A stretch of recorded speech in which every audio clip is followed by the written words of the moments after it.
Welcome, everybody. It's time once again for the next chapter with Charlie Hedges as he explores turning the page on his life and yours. Today, Terry Hershey and I explore one possible reason that America is so radically divided. Each side is firmly convinced that they are right. That's because each side will cite supposed factual information in support of their beliefs. But, information is not the problem. It's about the source of our information. One of the big reasons for our strong battle lines just may be that our information is too biased. We tend to rely only on information that supports the stance that we've already agreed upon. Therefore, we simply end up talking to ourselves. Is there a middle ground? Is a middle ground even possible? In this podcast, Terry Hershey and I really wrestle with trying to figure out some way to have somewhat of a bipartisan dialogue. I hope you enjoy two guys stumbling around in hope of discovering a common ground. I think we almost get there, but it's in the second half of the episode. See for yourself as we welcome Terry Hershey.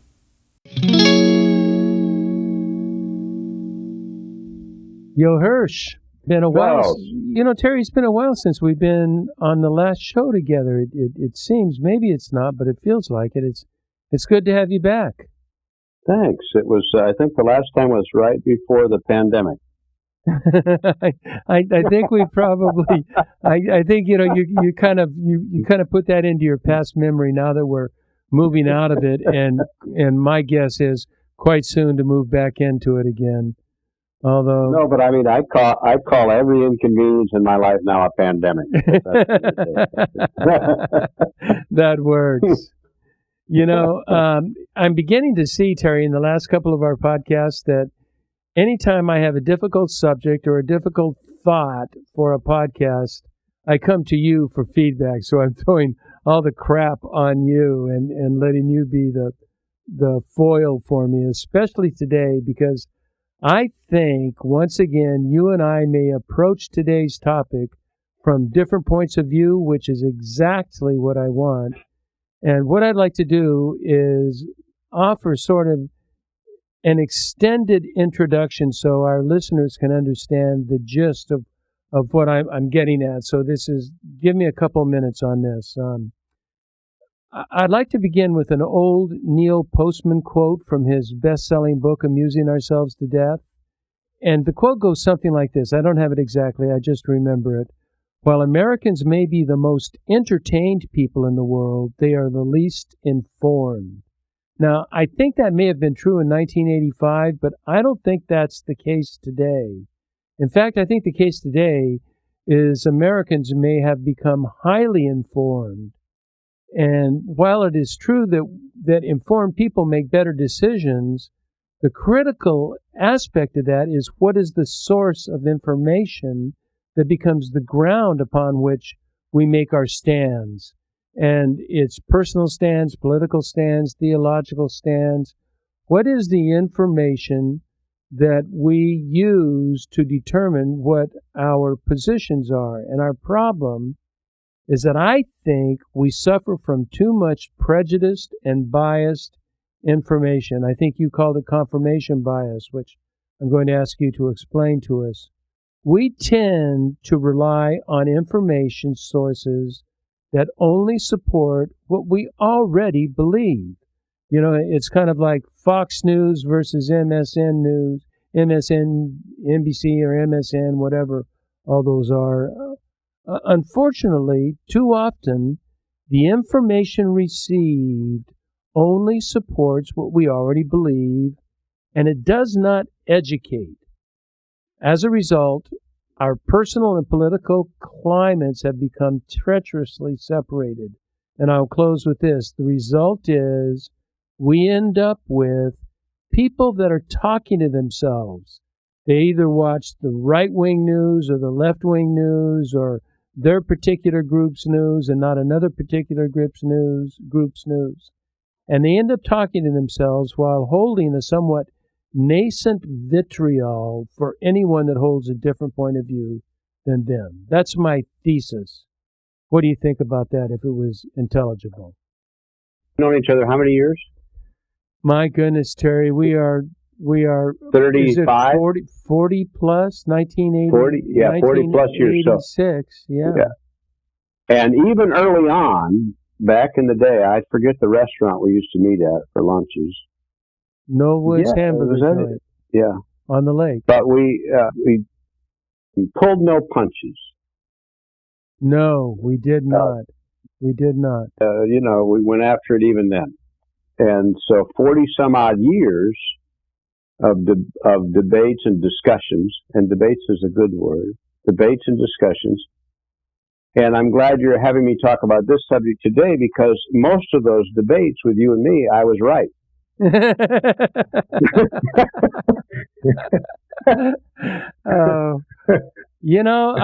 I will say, I don't know that I would say most of them, but I would say certainly a significant number of them. I will say that goes to my credit, and that I'm willing to change. You give me good data. Well, not to mention the fact that I started with I was raised in a religious faith where there was only right and only wrong. There was no middle ground. There was no I don't know. There was no I'm not sure. None of that was allowed. You weren't free to admit that. You weren't free to even say that. And if you did believe it in your spirit or heart, you didn't fess up to it. And you were an outcast. So then you just made shit up. And that was based on assumptions, was it not? Based on certain interpretations and assumptions that we are right. Well, presuppositions, yeah. That if this is true, then this is true. Right. But what's interesting is, at that time in my life, I was starting to say, what is it okay to be wrong about? And by wrong, I mean, what is it okay to be unlearned about? And unlearned is not in a bad way. It means that I need to know more. What do I need to know more about? That's why the fights were good, because, but we need to start with this.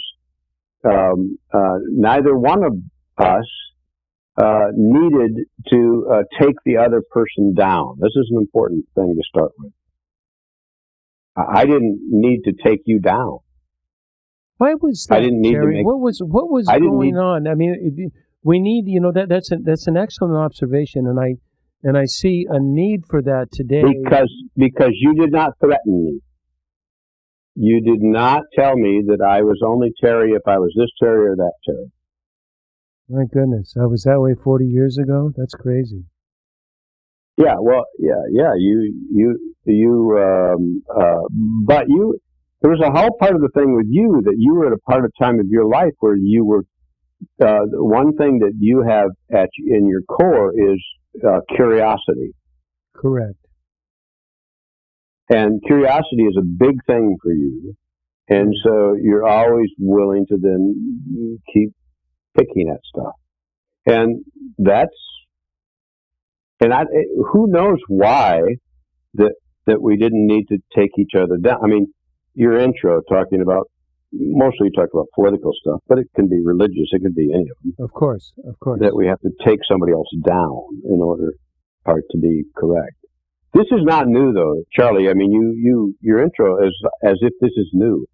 I'm reading a book now called These Truths by, what's her name? Jill Lepore, I think. But anyway, it's about the history of the United States. Good Lord, Jesus. Every single thing you said could have been said in 1780. And it was worse then, was it not? Here's why. Well, this is the irony, but this gets to the point of what you said. You said we're ill-informed. We are not even close to being more informed now. We just have more data swirling around us in a way that we cannot process. Yes, I agree. That's why I called us biased or prejudicedly informed. It's informed only to what we already believe. Well, we have our data sources that we choose. Right. And yet at some point there's a data source. It's ironic. It's ironic that in some areas, some fields, some places in our life and world, we have no problem at all saying there's one data source. You go to a baseball game and there's a data source. No one fights for that. There's a data source. Isn't that interesting? And yet, if you sat next to somebody at the game, even though you guys don't argue about the fact that there's a data source there. There's strikes, there's balls, there's outs, there's runs. There's wins, there's losses. You have no problem with the data source. None. None whatsoever. But as soon as you mention, one of you says Republican or Democrat, oh my God, you don't have a data source. I'm just curious about that. Yeah, well, even in the data source of the baseball game, there are certain rules, but then the rules are debatable radically. So depending on the team you're on, you are going to interpret one data source, strike, ball, out, save. Was it in fact an infielder's fly rule? So there's still a lot of interpretation within the baseball. It's not. I don't disagree with that part. But you're debating it based upon that particular fact. In other words, we know that calls them high. Yes, or poorly. Exactly. High meaning poorly. The thing you said about who was the guy you quoted at the beginning? Neil Postman. And from Postman. I know where that quote came from. We're not more informed now. We're not even close to informed now. Here's the point, Charlie. And this is the question I ask myself because I'm actually a news person. I read, and by news, I mean events of the world. That's what I mean. I want to know what's going on in my world. There are parts of the world that where people are fighting issues, suffering issues, dealing with issues. I want to know that. I want to know that. So I'm a junkie about that stuff. And I read it. However, what's interesting about being informed is just because we get a lot of stuff, we're not more informed now, not even close.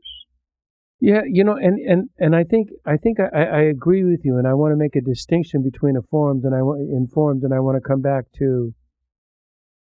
I think the chances are we listen more than the 80s, maybe not in the 60s and the 50s with Walter Cronkite and the gurus of newscasting. We seek more information from our preferred sources than we did in the 80s. And that's what I mean, more informed. I call it, to me, it's malinformed, misinformed, prejudicially informed, but there's a lot more information going out. If I talk to somebody, and, I don't know how we can do this without getting too political. If I talk to somebody on the right, they are going to give me the greatest data in the world to support their views. And I talk to somebody on the left that is totally opposite of their view, and I will get data. As a matter of fact, I'll give you an example. During the election, I made an attempt for a while to watch, and I can tell you the names, to watch CNN, MSN, Fox News, and then a middle of the road. And I want to tell you, Terry, I was convinced by all of them. Their supposed data was so powerful that it was convincing. And so I can see how we have such disparaging and even treacherous separation between the views of people in our world that are informed by prejudicial information. So I think that's why I think is different than Postman. Postman, we weren't paying that much attention to the world news. We were more in entertainment, according to his book anyway, into amusing ourselves to death. So that's what I mean by information, is that we're looking not at unbiased or a wide range so we can then come to some kind of conclusion. Do you think anyone who watches any of those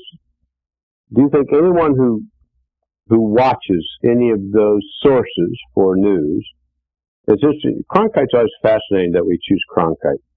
So therefore everything he said was accurate? Just because we can say Cronkite? No. It's fascinating to me. Anyway, what's interesting to me is anybody who watches any of those sources of news, okay, I watch it, because we always say we have a bias, and we do. and my bias is left. I'm unabashed about it. I'm not talking about politically, although that's true, but it's theologically, church-related, God-related. I lean left. I lean progressive. Okay? Here's my question is, in watching all of those sources, is it possible to watch that and still ask the question, in other words, do I take it automatically at face value per se, or do I just throw it into the hopper and begin to understand and discover? In other words, is it possible that that's not the whole story? That is a great question. And unfortunately, my answer is I fear most of the population does not do what you just suggested. Okay, and that's a valid point, and so that's what's interesting. I fear that most of. See, that's what's interesting. But I want to start the other way around. I want to say some people don't. Some people accurately do. So in other words, if I'm going to have a conversation with someone, I don't want to automatically assume, although when I think of someone watching or getting their data from one particular source, I assume they never examine more. And I need to start with the assumption that we can have a conversation where that may be not completely accurate. In other words, there's still a conversation to be had, is the point I'm making. And you know what is necessary in that conversation? I wanted to get to this later, but this is a good point to interject that. What is needed there is an effort to discover or create a common ground. And that we can find a common ground rather than, if we don't find a common ground, we just debate. But if we can find a common ground that we both agree on, then we can bring our positional points to it, discuss them, see how do they attribute to the benefit of both sides. But unless we find some sort of common ground, let me give you an example.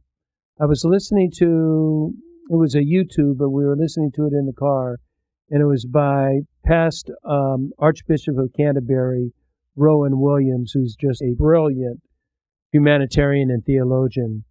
And he was talking, he was at a conference. And at the conference, it was a religious conference, except there were a couple of,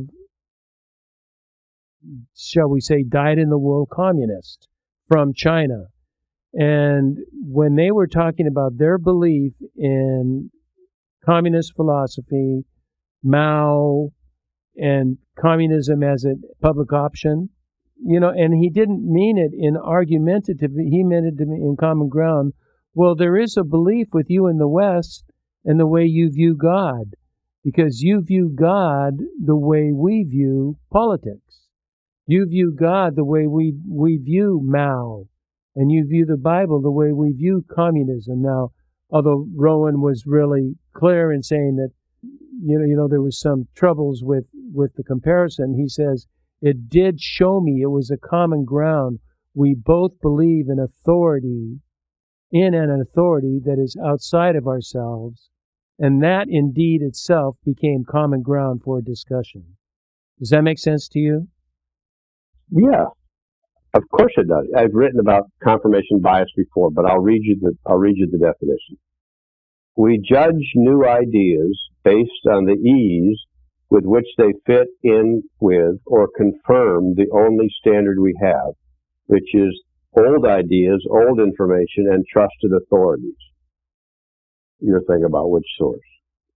As a result, our framing story, now this is the key, our belief system, our paradigm, our narrative, what's the narrative by which we view, quote, reality, excludes whatever doesn't fit in. That's precisely my point. Now, confirmation bias starts with that can't be true. And the order it can't be true is the flat earthers. Let's just start with something everybody can, well, of course the flat earth thing, that makes sense. See, nobody believes that anymore. You know which is not true? There's a flat earth society. You realize that, right? A flat earth society? I'm not sure what you mean. Flat earth. Flat Earth. Oh, no. There's evidence for a flat Earth? You see, that's Charlie. You're not open to new ideas. There is a society in the world that still believes the Earth is flat. Now, what's fun about that is two things. One is we assume, well, that's easy. Nobody believes that anymore. So that doesn't go into our confirmation bias. But when it comes to new stuff, it's hard to admit that it's not in our confirmation bias. But one of my favorite Facebook quotes, because I just loved watching this, the Flat Earth Society has a Facebook page, as everyone does. Of course, they have a Facebook page. And the Flat Earth Society are proud that they have many members of their society from around the globe. Okay. The Flat Earth Society has members from around the globe. So how do we come to concurrence? How do we find common ground? In my mind, the Flat Earth Society, it really is a one-off. It's not going to be a debate among the majority of our population in the United States. And I'm standing in a pulpit today, and half of my congregation tells me that the current president is not our current president because he wasn't elected. And they're telling me not only was he not elected, but the election was stolen. And they're telling me that not only was it stolen, and then they give me reasons why. And you're telling me Flat Earth is a one-off.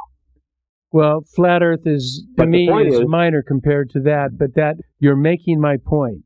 That is, you're confirming my point.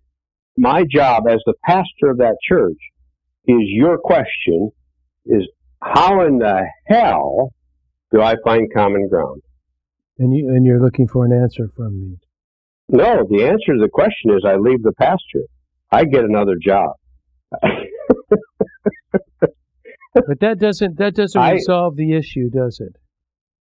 No, the issue is I start with a different question.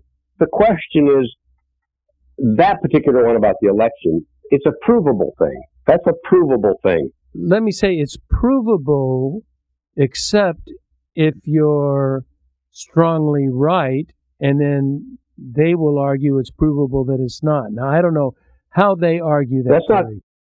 But I have to start with the question you're asking is how do I find common ground?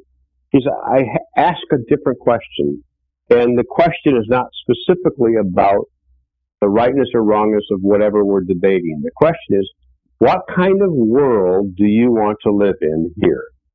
That's a great common ground question. I love that, Terry. And I'm talking about here, let's be really specific. We're sitting in the same damn church. What kind of world do you want in these pews? What are the values that we are going to practice with other people in these pews? Or even outside these pews. Yes, no, but let's start in these pews because we can't even get it straight here. Let's start here. Then to your point, yes, once you get bigger than that, then you ask the question. But I seriously wonder when I hear people talk whether they've ever asked that question. If any nuance of my answer to that is correcting the wrong people, then I've got to ask. Then I've got to say. Then I don't understand the question. It does require, as much as I dislike this terminology, it really does require some kind of taking of a side. Somehow assuming a position. Nothing wrong with that. I mean, right. You know what I'm calling it today? I'm calling it for a pliant certainty. That we need to be certain, but it needs to be pliant. It needs to be open-ended. I wrote it from a Seth Godin blog that it's a certainty that begs for accuracy. And the problem with the certainty and the accuracy is to what or by what standard do we measure accuracy? Seth Godin wrote a great blog a couple days ago on the value of accuracy over certainty, and my question was, how do you determine accuracy? Like statistical data. Statistical data, there is no such thing in my mind as data-proven statistical accuracy because I am dealing with my with our productivity in Africa with statistics, and it's all depends on how you interpret those statistics.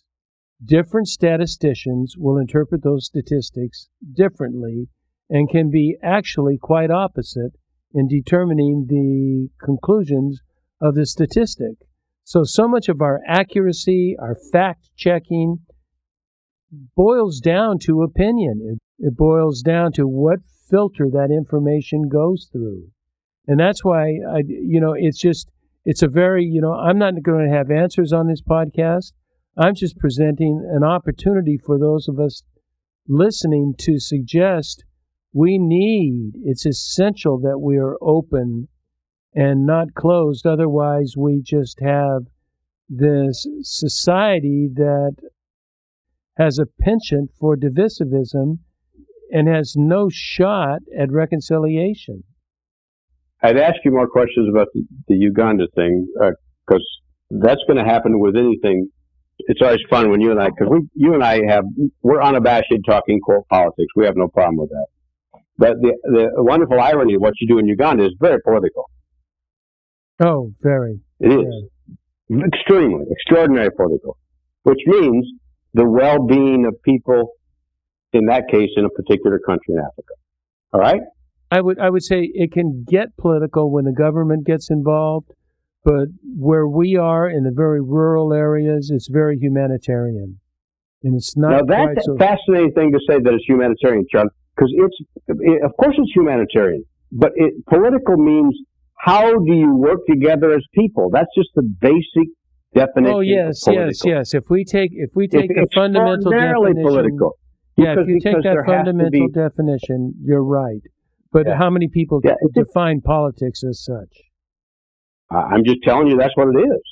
But the majority of the populace will not define politics that way. I'm just saying, but that's what it is. And what's great about this conversation is I had a great point to make, and I've forgotten it already because we went somewhere else. But it was going to be awesome. Well, doggone it, I'm sorry. I hated to take you that way. Where were we? All over the map, Terry. Trying to figure this issue out. Information that supports our preconceived notions. I have strong friends that are extreme right that are very influential, and their facts and their data are really just superb. Now, I happen to personally not agree with a great number of it. And then I wouldn't say as many strong friends on the left, but I have good strong friends on the left that, like yourself, that give me excellent data that contradicts what my people on the right said. What's a guy like me to believe? Where am I going to go? There's two kinds of data, and this is obviously a generalization, but there are two kinds of data. This is the conversation about climate. What would be accurate? In other words, there's a number attached, and this has to do with baseball too. Then there are elements of that we skew. But the other kind of data is how we navigate where we go from here with this subject. That's a different kind of data. And we can have variations on that. We can have differences on that. That's a wonderful part about it. But we must first accept the data. Yeah, for example, the temperature of the globe is X. That's unchallenged. Now, where we go from here, okay, now that part of that, you have an interpretation, I have an interpretation. But now, at least, what kind of world do you want to live in? Now we can at least confirm, we can come back to that. And that, is it not the common ground that we were referring to? Many of my books are about self-care. My quote, ministry is about refueling. Yes. If I'm not at home in my own skin, I literally am not worthless, but I'm close. I've got nothing to give, and I don't see things clearly. And I'm telling you, this subject is informed by that. Because we're crazy in terms of whether we don't take care of ourselves, we are more susceptible to confirmation bias. Because we're not at home in our own skin. If I'm at home in my own skin, I can learn something, I can change, I can say, oh, that's new. I can say, oh, that's good. I can say, I'm not sure. In other words, there's a discussion now. It doesn't take my identity away. That's very true of historical. I hate to use the word mystical Christianity. I need to find another term, and that is the small self versus the true self, and that we so much live in the small self, which is comprised primarily of selfishness and fear. And as long as we live in the realms of selfishness and fear, we're going to be in protection mode. And protection mode. So, Charlie, that your thing right now, your setup to the whole show that's perfect.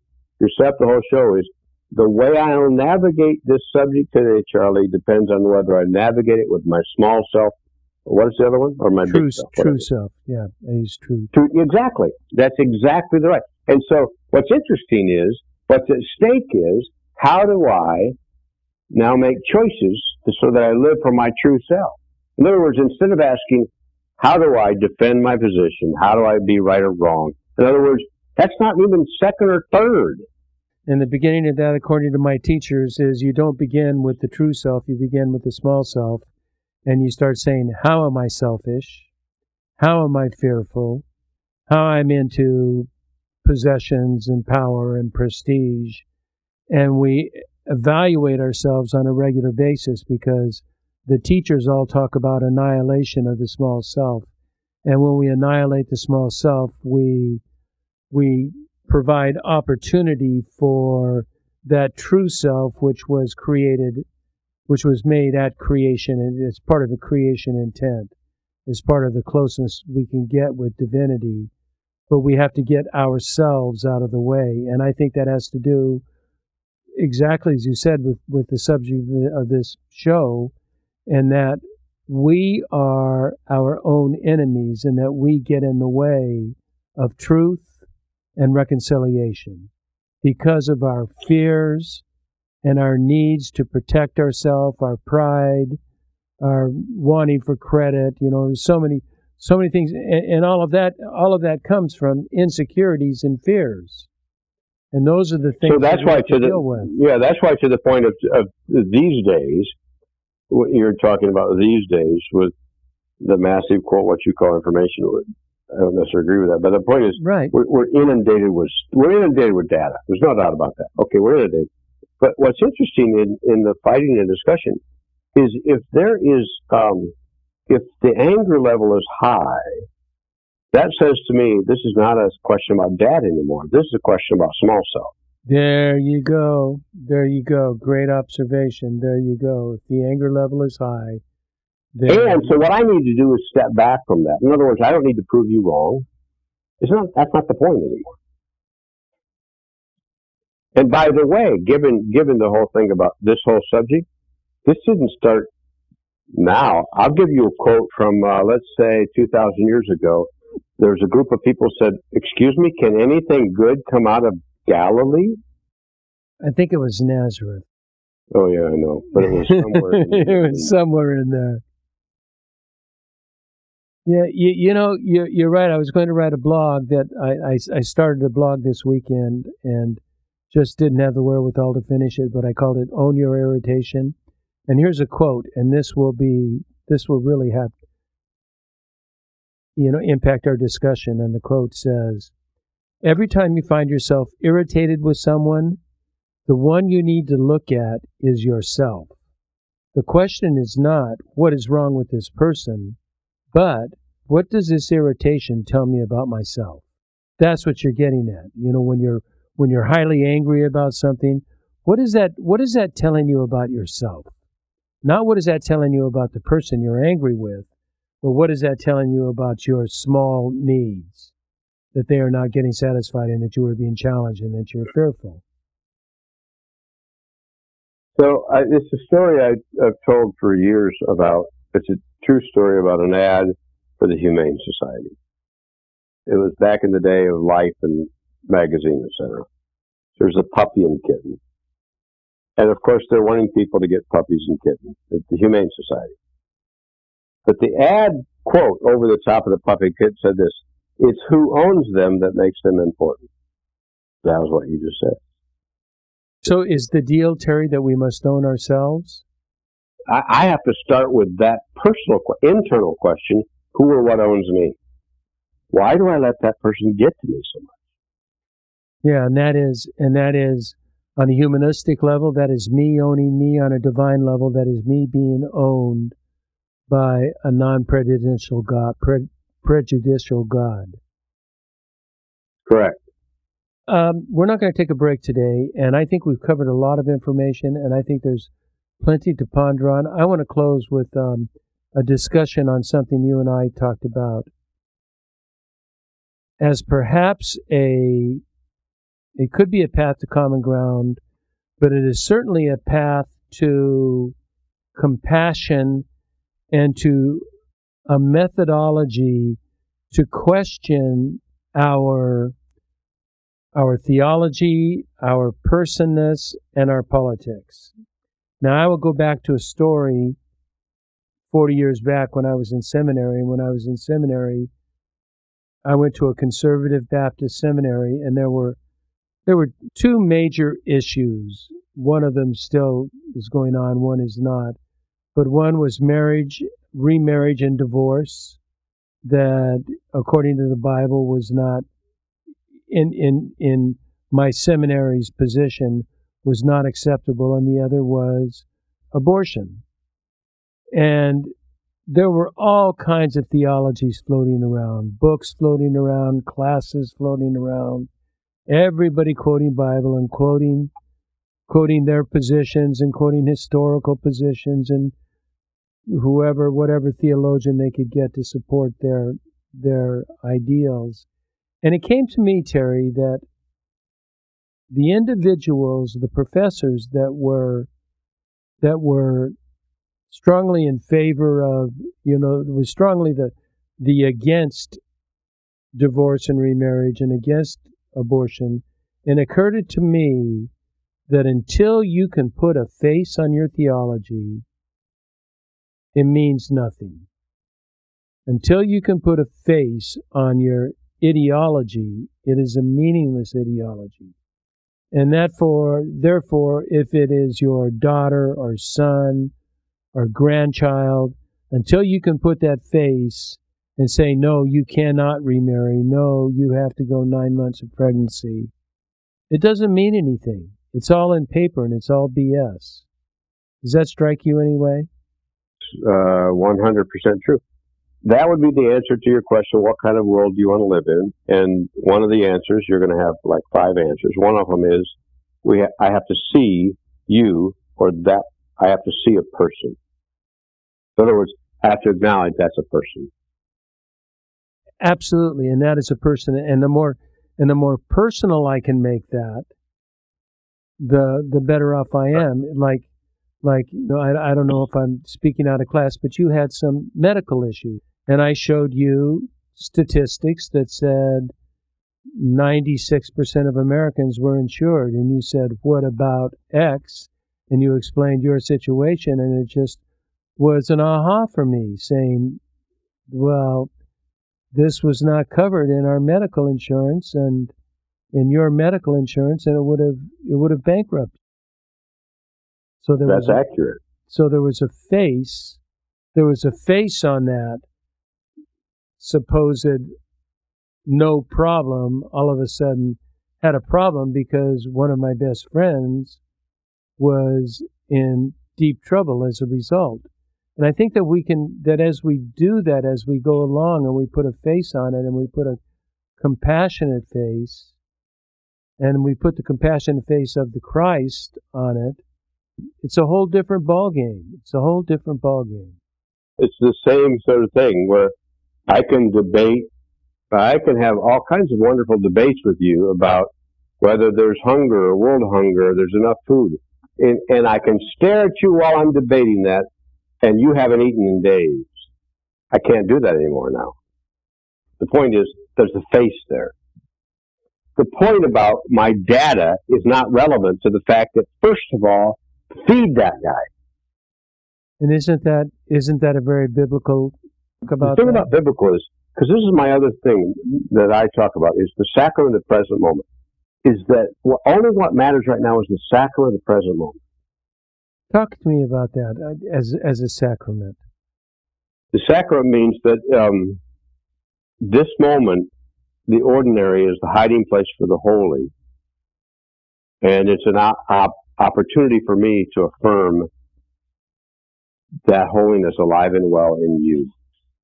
Brilliantly said. And whatever gesture I make with you, having to do with caring, kindness, space, listening, even if I don't understand, even if I don't agree, I make that space. You sound like a favorite author, Frederick Buechner. That's much of what he. That's what much of what he writes about.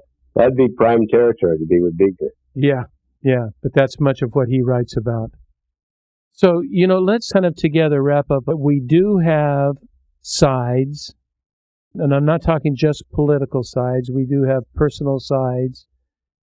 We do have a tendency to support those with information that only engenders greater attribution to the side that we take, and we are reluctant to look at other positions and evaluate them as perhaps very, very meaningful positions, and that perhaps one remedy is to, when you can personalize a position, that position no longer becomes a position, it becomes a sacrament of the present moment.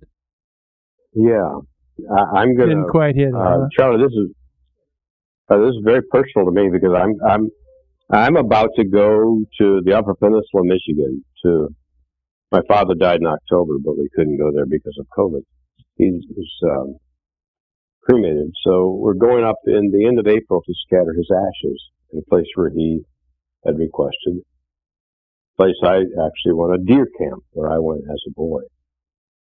So we'll be there in April with my siblings. So I have siblings who, this is to your point of your discussion, who don't believe COVID is real. It doesn't exist. There is no COVID. They believe B, wearing masks is a violation of every right they have as a human being. They believe C, this has nothing to do with politics. I'm telling you what they believe and how they live. They believe that obviously the current president is not the president. In other words, but let's skip the president part. And so this whole discussion today is, I'm showing up there, and what's the first step? What do I do? And the answer to the question is, what's for dinner and what can I cook? Yes. And then perhaps, how can we honor Dad? And tell me what you think about Dad, exactly. What a troubled world we live in, but I think conversations like this, I think open conversations, expression of differences of opinion, but at the same time, an effort to understand where someone else is coming from is just so essential. I hope our listeners can grab some of that. Terry, I thank you so much for your willingness to explore such uncomfortable territories with me that are not easy answers, and yet they're just exploring it. It's very kind of you to be willing to do that. Thank you. The irony is, it's not uncomfortable for me. It's not. Well, it's all, when you're doing a podcast, it's always dangerous, wondering who you're going to tick off. But, we have to speak. No, I have to start with whatever I say, someone will be pissed off. I start with that. Yep. And if they're not, then you haven't said anything worthwhile. Yeah, so then I have to go back to, what did I mean to say, and why does it matter to me, and what kind of world do I want to live in? Well said. Thank you, brother. It's always the delight. And I want to thank all our listeners for tuning in to the next chapter with Charlie. And really, check out our website. You can get easy access to podcasts and blogs, and you'll find it interesting. And until next, as always, this is Charlie Hedges signing off. Bye for now.